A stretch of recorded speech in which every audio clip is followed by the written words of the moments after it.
Hey guys, thank you so much for coming back to my channel. I'm so excited to talk to you about what's next in the wedding planning process. I'm engaged.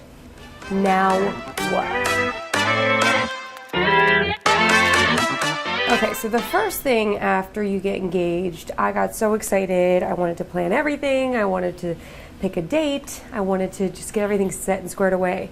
But it's important just to step back, enjoy being engaged, savor the moment, and celebrate with family and friends. Really had fun celebrating with family, with friends, eating a lot, drinking way too much champagne.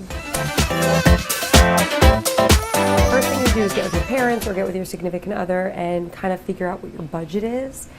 I didn't really do this with my parents. We kind of had an idea of how much things were going to cost, but weren't sure exactly. So the way we went about things is we kind of just picked where we wanted to get married and then went from there. I'm very grateful my dad's helping, and so is my fiance's parents, and then Adam and I are paying for a lot of the vendors. So it's kind of an all-out effort to pay for this wedding, which is I think what a lot of families in the end do. You know, if you're doing this yourself, it's really important to establish how much money you want to spend because things can get out of hand. And I'm already 8 months into the process and I've realized that things cost a lot more than I thought they did. So getting that budget established is key. Scott, Philia? So today we're talking about we're engaged. Now what? Number one, get a budget. Get a budget. It's important. It's important. Number two. I need to get my own budget. You need your personal budget.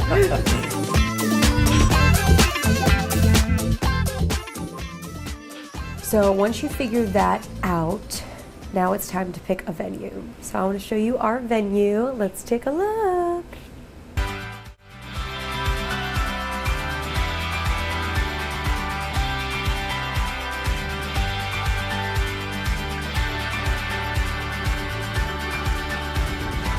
Now I actually really wanted to go with another catering company because a lot of my friends use them to get married and they include everything in their package, and it was like the best bang for the buck getting married in the city.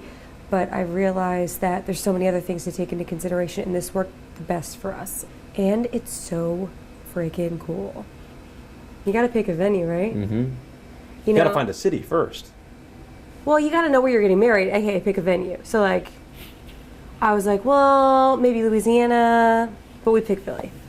So pick a venue, and the venue has to work with the budget, right? Mm-hmm. Scott, where do you want to get married one day? On the beach? Either a destination wedding or maybe probably New Orleans. Duh. You need a second line. Yeah. I kind of wanted that because Adam's brother got married in New Orleans, but we're doing the Philly thing. Number three, pick a date.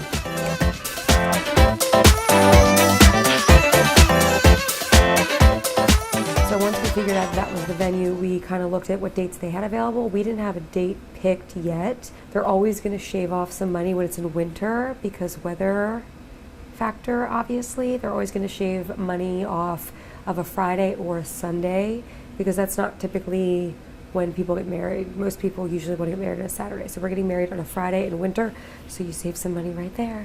We looked at their dates that were opened and we just picked one that was the furthest out, so it's not as cold, but still has the discount. So this is our date.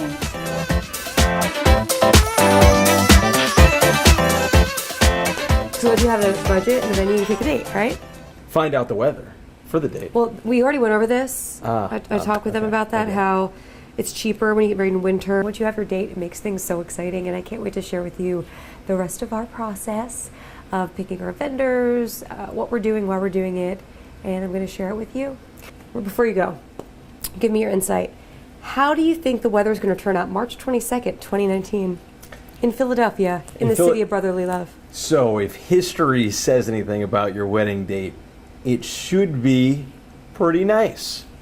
But the caveat is that every now and then, this year included, there's nor'easters. Nor'easter.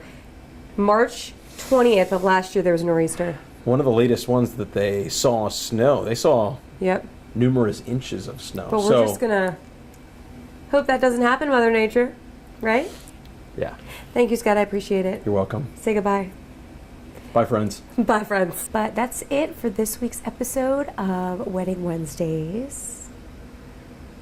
I hope you learned something. See you guys later. Bye.